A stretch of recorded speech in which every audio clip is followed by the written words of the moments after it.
కవిత వ్యక్తిత్వం ఎలాంటిది? అసలు ప్రజెంట్ ఆమె ఆ అడుగులు ఎటువైపు వేస్తుంది? కవిత అమెరికాలో ఉండేది మేము ఉద్యమంలో ఉన్నప్పుడు. కవిత కానీ రాము కానీ కేటీఆర్ మన తారక రామారావు ఇవాళ కేటీఆర్ వీళ్ళు అమెరికాలో ఉండేది. అమెరికాకు బతుకు తెరువు కోసం పోయింది వీళ్ళు.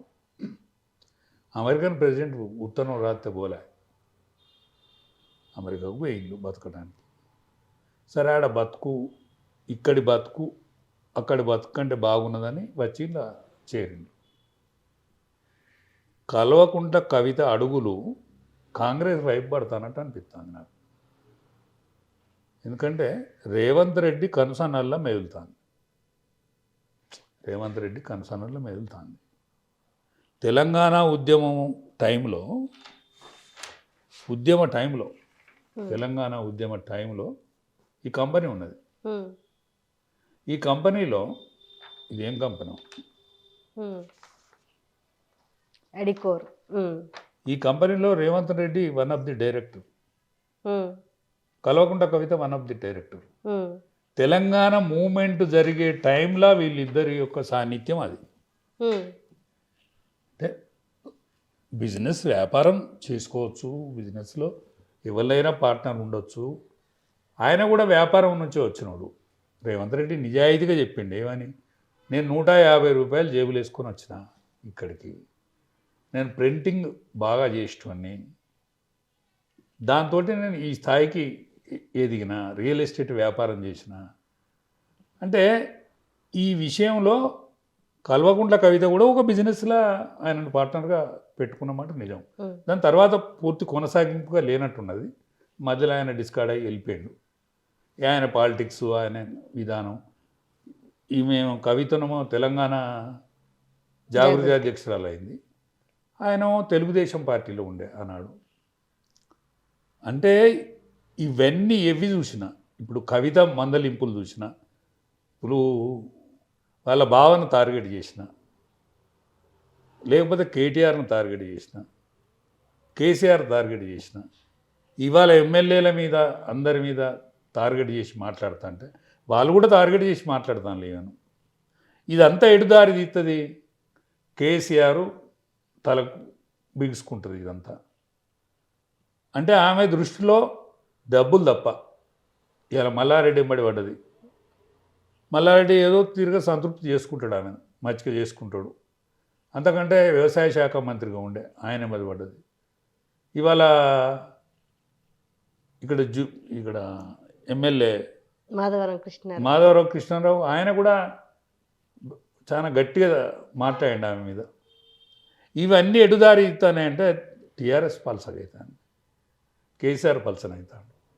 ఆయన ఆరోగ్యం ఇదివరకే బాగాలేదంటాను, ఇంకా ఆరోగ్యం ఇంకింత క్షీణించే స్థితి ఉన్నది. పార్టీకో ఆయనే ఆయువు పట్టుగా కనిపిస్తాడు. మరి ఆయన లేకపోతే ఈ పార్టీ అయితే ఉండేటట్లేదు. కవిత సీఎం నేను అవుతాను అవ్వచ్చు అన్నారు.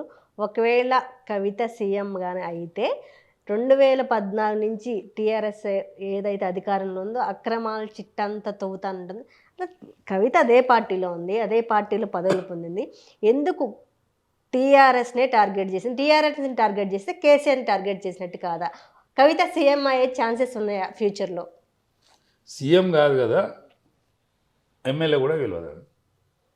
ఆవిడ బలంగా చెప్తున్నారు కదా, ఎమ్మెల్యే కూడా గెలవదు, ఒట్టి ఎమ్మెల్యే కూడా గెలవదు. అలా కాంగ్రెస్ పార్టీలో పోయి దబ్బున ఎమ్మెల్యే వెళ్తే గెలవచ్చు. కాంగ్రెస్ పార్టీలో పోతే ఏమైనా అవకాశం మెరుగవుతుంది కావచ్చు. కానీ టీఆర్ఎస్ను వాళ్ళ తండ్రిని ఆమెకు రాజకీయ నీడనిచ్చి ఆర్థిక పరిపుష్టినిచ్చినటువంటి కుటుంబాన్ని అయితే దూరం చేసుకున్నట్టే. ఇంతకంటే పెద్దదైతే ఏం రాదు ఆమెకు, ఇంతకంటే పెద్దది ఏం రాదు. బీఆర్ఎస్ పార్టీ వాళ్ళు అసలు నేనే లబ్ధి పొందలేదు అంటున్నారు కవిత. ఎట్లా లబ్ధి పొందలే? పార్లమెంట్ మెంబర్ ఎట్లావు? పార్లమెంట్ మెంబర్ అయిపోయిన తర్వాత ఓడిపోయింది, మళ్ళా ఎమ్మెల్సీ ఎట్లావు? ఇవాళ నీ గురించి గుర్తింపో, ఇవాళ నీకు సోషల్ మీడియానో నీకు అవకాశం ఇస్తుందంటే నువ్వు కేసీఆర్ కూతురు అనే కదా ఇచ్చేది. అంటే కేసీఆర్ కూతురు కాకపోతే నీకు అంత ఇంకా కేసీఆర్ కూతురుగానే కవితను చూస్తున్నారా? తెలంగాణ జాగృతి అధ్యక్షులుగా చూస్తున్నారు. జాగృతి లేదు నీకు, ఇంకేమీ లేదు. ఉమ్, ఓన్లీ కేసీఆర్ బిడ్డగానే చూస్తారు. ఉమ్, ఇప్పుడు ఆమె గొప్పోనింటి ముచ్చట్లు కావాలి బయటోనికి. ఉమ్, గొప్పోనింటి వాళ్ళ ఇంట్లో ఏం లొసుకులు జరుగుతానో బయటోనికి కావాలి. ఉమ్, నువ్వు లొసుకులని చెప్తానో కాబట్టి వింటాను. ఉమ్, సోషల్ మీడియా కానీ లేకపోతే మీడియా కానీ ఎందుకు నీకు విలువనిచ్చి నీ బొమ్మ వేసి నీకు ఫోటో వేసి రాస్తానంటే గొప్పోని ఇంటి ప్రచారం కావాలి ఇట్లా అని వాళ్ళకు కూడా ఉన్నది. నేను ప్రజల సమస్యలు వింటున్నాను కాబట్టి. ప్రజల సమస్యలు ఎవరైనా మంచిదే, ప్రజల సమస్యలకు పోయినప్పుడు మంచిదే. కానీ నువ్వు అధికారంలో ఉన్న రోజు ప్రజల సమస్యలు నీకు కనిపించలేదా? మీ తండ్రి ముందట ఆనాడే పెట్టనుంటి కదా, ప్రజా సమస్యలు ఆనాడే పెట్టనుంటి కదా. బీసీల సమస్య నేను కంకణం కట్టుకుంటాను అంటాను. ఆనాడు బీసీలకు ప్రాధాన్యత ఇయ్యనప్పుడు నువ్వు చెప్పద్దా? ఈటల రాజేందర్ను ఎల్లగొట్టిన రోజు నువ్వు ఎదురు తిరిగి మాట్లాడద్దా? ఇవాళ ఈటల రాజేందర్ పోయిండని అంటాను. తుమ్మల నాగేశ్వరరావు గారిని ఎల్లగొట్టిన రోజు మరి నువ్వు ఎదురు తిరిగి మాట్లాడద్దా? ఇదే రాజే యాదవ్ను రాజ్యసభ పంపుతానని మీటింగ్ పెట్టినాక తెల్లారి వరకు పేరు మార్చిండు. రాజే యాదవ్ని ఎందుకు పేరు మార్చినావు? ఆయన నీతో పాటు జైలుకి వచ్చిండని నువ్వు ఎందుకు అడగలే? అడగాల కదా. నీ రాజకీయ జీవితం కోసం మేమందరం తిరిగినాం కదా. నీ రాజకీయ జీవితం కోసం నీ బతుకమ్మ ఆడితే నీ బతుకమ్మ ముందట మేము తిరిగినాం కదా తెలంగాణ పిచ్చోళ్ళం. నువ్వు నన్ను అడిగినావు కదా, అంకుల్ నా టికెట్ ఏమవుతుంది నిజామాబాద్లో అని. ఆ మాట గుర్తులేదా మీకు? గుర్తుండాలి కదా. అనేక విషయాలు గుర్తుండాలి కదా. గుర్తుండకపోతే రాజకీయాలలో ఎట్లుంటారు? అందుకనే నువ్వు పార్టీ డ్యామేజ్కి ఎక్కడికి వస్తావు తప్ప నీకు వచ్చేది అదనంగా ఏం లేదు.